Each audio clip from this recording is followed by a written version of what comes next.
जीवन अपने अंतिम पड़ाव पर है, बस चंद सांसें बची हैं मेरे पास। वादा किया था तुमने कभी कि अंतिम क्षण में तुम साथ होगी। दोगी ना ये हक, क्या संबोधन दूं? सतीश। पत्र की मुट्ठी में भींचकर गोला बना दिया। आग को समर्पित करना होगा, रूही सोच रही थी। मन जितना पत्र की इबारत से हटाती, अतीत उसकी साड़ी का आंचल पकड़े ठुनकते से बच्चे सा पीछे पीछे चलने लगता। आज क्या कहे रोहित से? 15 साल पुरानी बातें। रोहित ने पहले कभी उससे वफा नहीं की, परंतु आज अपने प्यार विश्वास से उसने रूही के मन पर छाई हर परछाई को धो दिया। पूर्णता समर्पित है रोहित उसके प्रति आज, पर आज से 18 साल पहले का उसका अतीत परत दर परत खोलने लगा। अखबार में विज्ञापन पढ़ पिताजी ने देर न लगाई थी। रूही का फोटो बायोडाटा के साथ पोस्ट करके ही सांस ली। अब इंतजार था तो बस जवाब का। एक दिन जवाब भी आ गया। रविवार को लड़की देखने आ रहे हैं। रूही के घर में तो जैसे भूचाल आ गया। तैयारियां होने लगी युद्ध स्तर पर। एनआरआई लड़के धन्या माता पिता को प्रभावित करने का हर प्रयास कर रहे थे पिताजी। रूही भी लजा जाती। दर्पण में चुपके चुपके कभी अपने दूध से उजले रंग को देखती तो कभी बादामी आँखों को। रोहित ने रूही को देखते ही पसंद कर लिया था। बस एक ही शर्त थी, शादी अगले हफ्ते होगी। फिर कुछ महीनों तक इंतज़ार करना होगा। सब कुछ व्यवस्थित होने पर बुला लूँगा रूही को भी यूके। मैं एनआरआई दामाद पाने की खुशी में पिताजी के पांव जमीन पर नहीं पड़ रहे थे। चाचा ताऊ सबने समझाया, अरे अच्छी तरह छानबीन करके देना बेटी। विदेश में बसे लड़कों को क्या भरोसा, बताते कुछ है निकलता कुछ है। रोहित का दिल्ली में शानदार फ्लैट। उसके मम्मी पापा और छोटे भाई से मिलकर पापा तो निश्चित हो गए थे। मम्मी थी कि हर वक्त बलाइयाँ लेती रहती, किस्मत की धनी है मेरी बेटी। और आने वाले 15 दिनों में वह श्रीमती रोहित बन गई थी। शादी की शुरुआती दिन रोहित के संग पंख लगाकर उड़ गए। पार्टी में घूमना फिरना, रोहित की प्यार भरी बातें, एक छोटे से घर की लड़की। रूही के लिए यह सब स्वप्न सा था। पर रोहित के यूके जाने के बाद वक्त जैसे सहम सा गया था। लंबा चौड़ा घर, उसमें सास ससुर, छोटा देवर रोमी। दिन थे कि कांटे नहीं कटते थे, रातें जैसे डसने लगी थी। रूही को रोहित से लंबी लंबी बातें होती फोन पर हर बार एक ही आश्वासन, जल्द ही बुला लूँगा तुम्हें। जान पल्लू से बांधा हूँ तुम्हारे, हुक्म करो तो सब कुछ छोड़कर आ जाऊँ वापस। और हर बार उसके इंतज़ार में कुछ महीने और जुड़ जाते।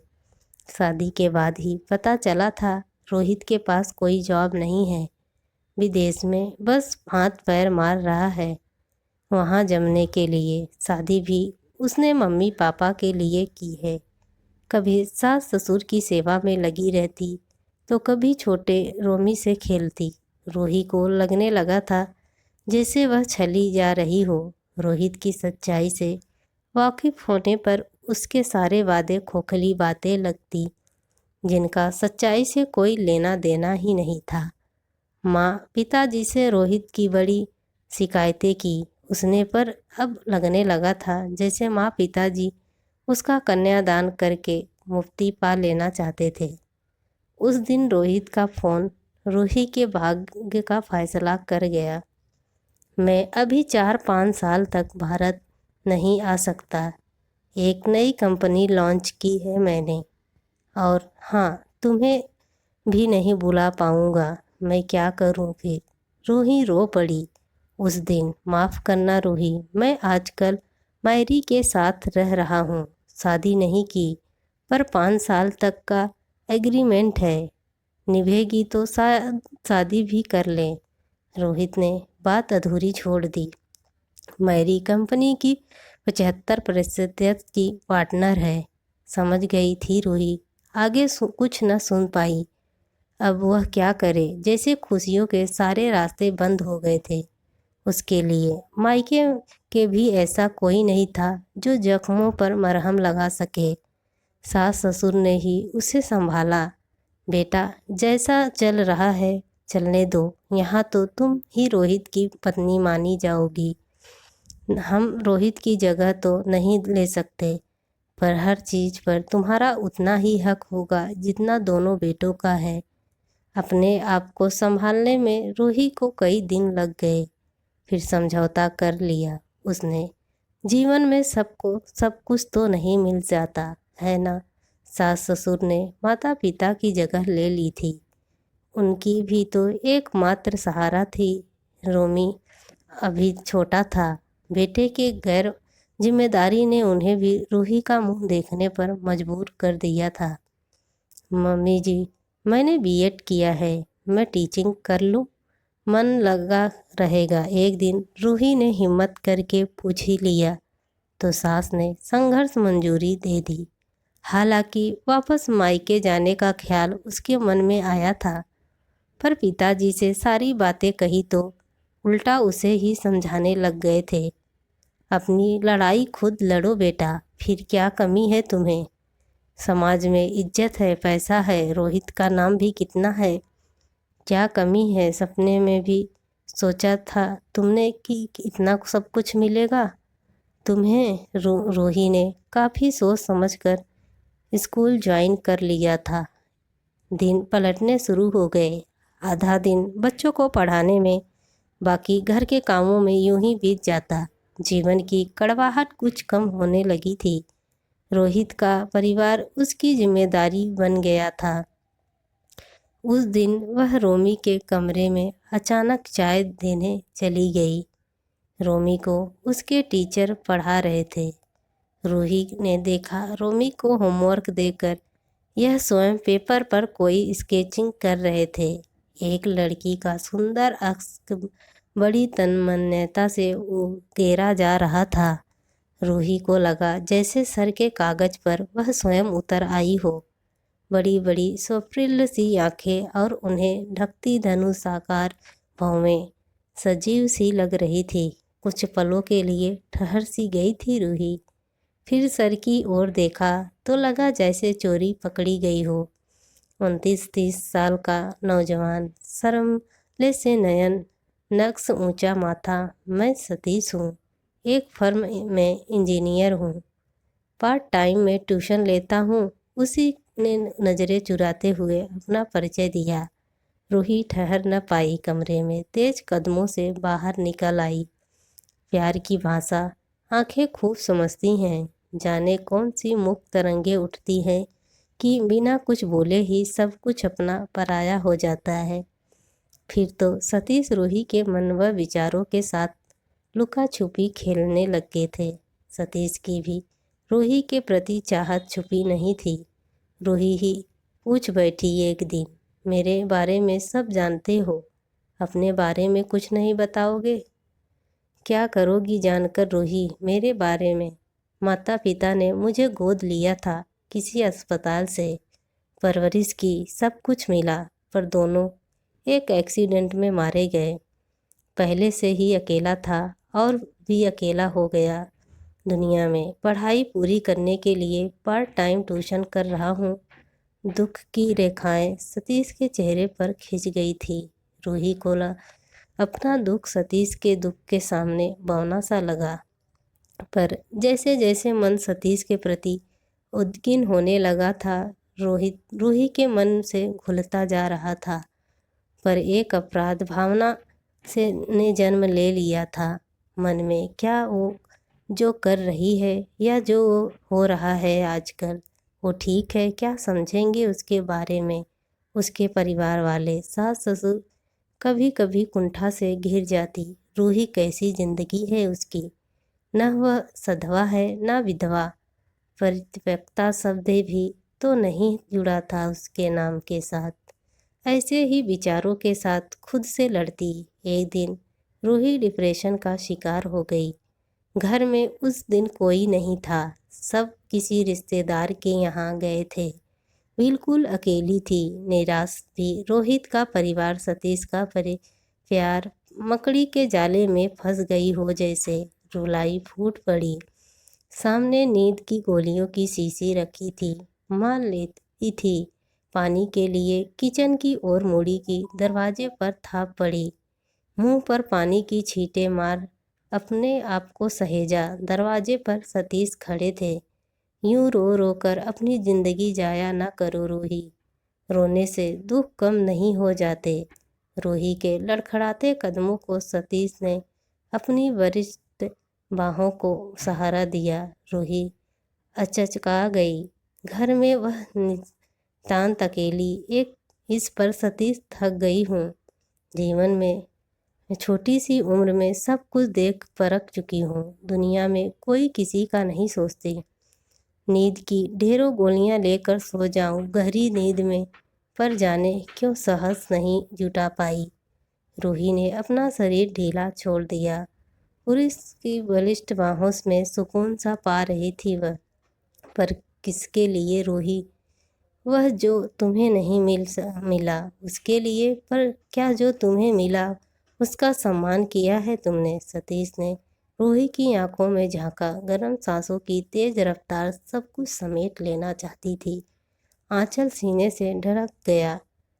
प्रिय का मादक स्पर्श पोर पोर में सुधा बन घुल रहा था, मानो सारे बंधन टूट जाते आज।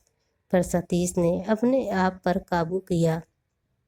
जिससे प्यार किया हो उसके शरीर को बिना अधिकार के स्पर्श करना सतीश के आदर्शों से परे था। सो अमृत से अमूल्य उन क्षणों की गिरफ्त से आज़ाद किया अपने आप को। चलो तुम्हें आज बढ़िया सी कॉफ़ी पिलाता हूँ। रसोई किधर है? रूही और रसोई की ओर चल पड़े। काफ़ी देर से रोते रहने से रूही का जी हल्का हो गया। सारा आवेग आंसुओं के साथ बह गया। साड़ी ठीक करके खड़ी हुई तो देखा सतीश खड़े थे काफ़ी के साथ। रूही मुझसे शादी करोगी? क्या ये सब छोड़कर चल सकोगी मेरे साथ एक सीधी सादी ज़िंदगी जीने के लिए? कॉफ़ी सिप करते करते सतीश ने उसके सामने प्रस्ताव रखा। सोच लो रूही, माँ पिताजी के आने का वक्त हो गया है था। सो सतीश चला गया। वह काम में लग गई, पर चारों विचारों में द्वंद्व जारी जा था। हाँ, मैं सतीश से शादी करूँगी। सुकून में भरे 4 लम्हे दुखदाई लंबी रातों से कहीं ज़्यादा बेहतर है। सास ससुर भी उसके अकेलेपन के लिए चिंतित रहते थे।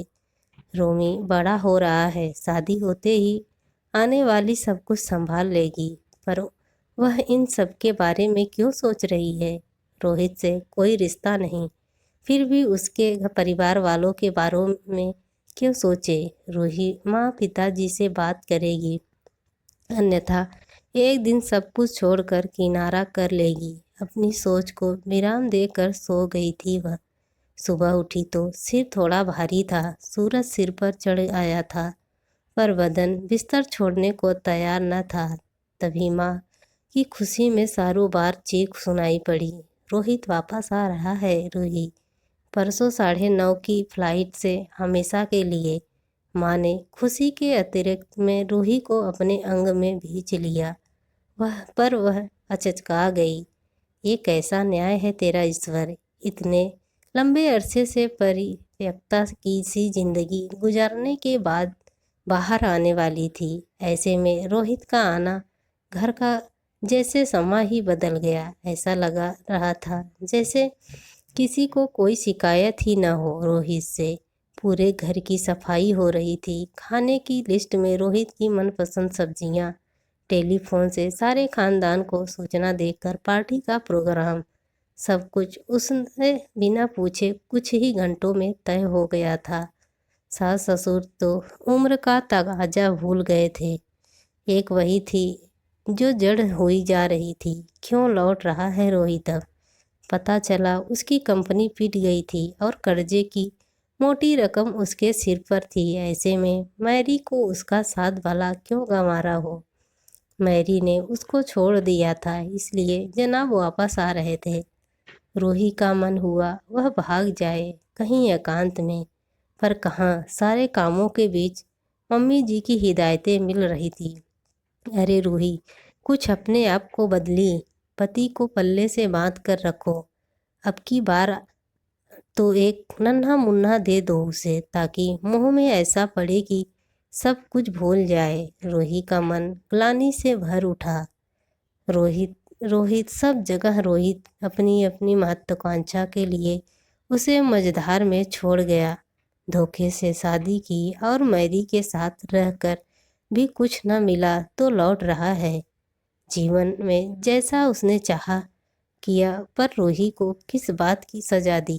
क्या वह रोहित को दोबारा पति का दर्जा दे सकेगी, खासकर जब सतीश की सादगी उसके रोम रोम में बस चुकी हो। रोहित की खुदगर्जी से उसका तन मन घायल था। अंधेरे में जब रोहित के हाथ उसके बदन का स्पर्श करेंगे तो क्या वो लिजाहपन वह बर्दाश्त कर पाएगी? नहीं। रूही का मन विद्रोह पर उतारू हो उठा।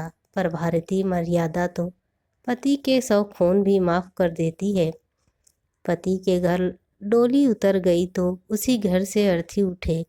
स्त्री की दादी की सीख उसके कानों में गूंजने लगी। ये त्याग, मर्यादा सब कुछ स्त्री पर थोपे हुए ढोंग है। आदर्श थोप थोप कर देवी बना डालते हैं, पर इंसान के रूप में सही ढंग से जीने का इजाज़त भी नहीं देते। समाज के नियम में अब कोई और समझौता नहीं कर पाऊंगी। मैं सदा के लिए तुम्हारे पास आ रही हूँ सतीश। रूही ने फैसला कर लिया था। कुछ कपड़े सूटकेस में भर लिए, सारी रात बेचैनी में काट दी। सुबह से घर में लोगों का आना जाना शुरू हो गया था। रूही के माता पिता भी आए थे। रूही ने कमरे में ले जाकर जन्मदायिनी माँ को अपना फैसला सुना दिया। 2 खानदानों को तबाह न कर बेटी। पहले चली जाती तो कोई बात न थी, पर अब तो खुशियाँ अपने आप चलकर आ रही हैं तेरे पास। माँ के वही पुराने वाक्य समझाने धमकाने के पैतरे शुरू हो गए थे। तभी सतीश का फ़ोन आ गया। रूही, पति वापस आ रहे हैं। नया जीवन मुबारक हो तुम्हें। इतना स्वार्थी नहीं मैं कि अपने साथ तुम्हें कांटों में घसीट लूँ, पर हाँ, इतना ज़रूर चाहूँगा कि जीवन के अंतिम पलों में जब सांसें साथ छोड़ रही हों तो तुम मेरे सिरहाने बैठी रहो, मुझे तलाशना मत। और सतीश ने बिना कुछ उसकी सुने फ़ोन रख दिया। उस दिन पिंजरे में बंद पंछी की तरह उड़ना भूलकर रूही ने भी जिंदगी से लड़ना सीख लिया था। मिष्टी और वैभव 2 बच्चे थे। अब अच्छी खासी उम्र भी हो गई थी रूही की, पर कभी मन की गहराइयों में खो जाती तो सोचती, क्या नाम दे वह सतीश को? स्वप्न पुरुष या एक हवा का झोंका जो उसकी ज़िंदगी के मायने बदल गया। आज सतीश का यह पत्र फिर से रूही की ओर अधीर कर रहा था। आज वह किसी की नहीं सुनेगी, कोई बंधन नहीं मानेगी, सतीश के पास जरूर जाएगी। रोहित को उसने सब कुछ बता दिया। सतीश का वह पत्र रोहित के हाथों में सौंप कर अपना निर्णय भी बता दिया था। सूटकेस में चंद कपड़े डाले, ठीक उसी दिन की तरह पैर घर की दहलीज से निकाले, पर आज किसी ने न रिश्तों की दुहाई दी न रोका। पति ने स्वयं प्रयाग का टिकट देकर ट्रेन में बैठाया। सतीश का कर्ज है मुझ पर रूही, तुम्हें मुझे वापस सौंप कर उसने मुझ पर बहुत बड़ा एहसान किया है। तुम निश्चित होकर जाओ। दोस्तों, आप सबको यह स्टोरी कैसी लगी प्लीज़ कमेंट करके ज़रूर बताएं और मेरे चैनल को लाइक एंड सब्सक्राइब ज़रूर करें।